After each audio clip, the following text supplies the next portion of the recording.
में एकमात्र भगवान ही सबके साथ होते हैं।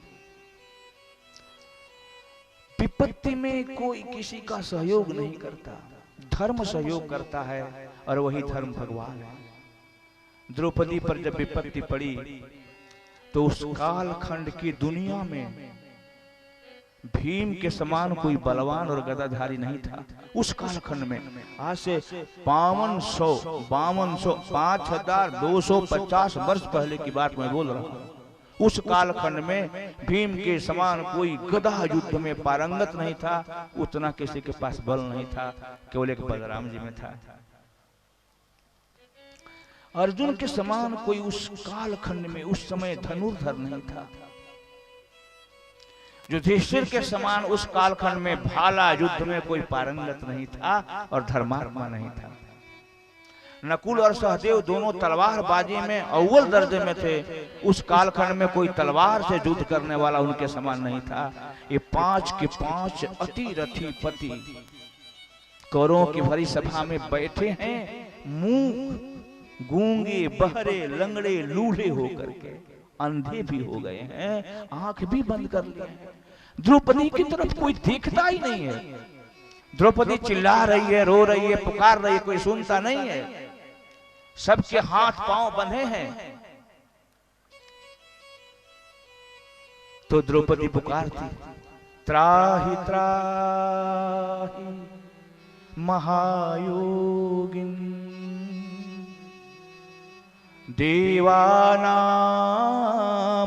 देवानामपीश्वर कौरवहि परिभूतानां किं न जानासि केशव। पापी कौरवों की सभा में बहेलियों के झुंड में फंसी हुई हिरणी की तरह इस समय मैं विवश और लाचार हूं। चारों तरफ से हमारे धर्म को लूटने के लिए ज्वालाएं निकल रही हैं। जो ज्वाला शांत करने वाला है वो धृतराष्ट्र अंधा है, देख नहीं पा रहा है। जो धर्म की रक्षा कर सकता है वो पितामह संकल्प प्रतिज्ञा की डोरी में बंधे हुए हैं। जो समर्थ है मुझे बचाने में, वो द्रोणाचार्य जिन पापियों का अन्न खा करके इतने दूषित हो गए हैं कि उनकी बुद्धि काम नहीं कर रही है। जो मेरी रक्षा कर सकता है वो कृपाचार्य स्कूल के आचार्य होने के नाते राजकीय मर्यादा में फंसे हुए हैं। और जो मेरी रक्षा करना चाहते हैं वो महात्मा विदुर उतने बलवान नहीं हैं और मेरे पति धर्म की जाल में जकड़े हुए हैं। कौरवहि परिभूतानां किं न जानासि केशव। मैं कौरवों की सभा में इस कदर विवश अलचार हूं और तुम मुझे नहीं जान रहे हो, देख नहीं रहे हो, तुम सुन नहीं रहे हो, समझ नहीं रहे हो मेरी विवशता क्या है। तब भगवान स्वयं ही वस्त्र के रूप में आए। भगवान का वस्त्रावतार जो 24 अवतार हैं ये तो केवल उपलक्षण है। भगवान के न जाने कितने अवतार हैं। भगवान का एक वस्त्रावतार हुआ, वह ऐसा दिव्य वस्त्रावतार हुआ कि 10,000 हाथियों का बल रखने वाला दुशासन उस वस्त्र को खींचते खींचते यूं कदर थका कि निश्चेष्ट होकर के बड़ी सभा में गिर गया। ये भगवान का वस्त्रावतार हुआ। जब जब हम विपत्ति में फंसते हैं तब तब हमारे जितने हैं हमारे साथ नहीं होते हैं।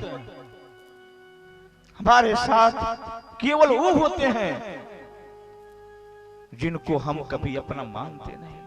केवल विपत्ति में ही उनको हम पुकारते हैं और इसी पर प्रसन्न हो जाते हैं कि चलो विपत्ति में ही सही, लेकिन हमको भुलाया तो, हमको अपना माना तो। जैसे लाख गलती करने वाला बेटा असहाय होकर एक बार मां को पुकारे और चरणों में गिर जाए तो मां उसके सब अपराधों को भुला करके उसे अपनी आगोश में बांध लेती है और उसके सिर को चूमने लगती है, कहती है कि बेटा तुमने कोई अपराध किया ही नहीं, किया ही नहीं। वैसे ही विपत्ति काल में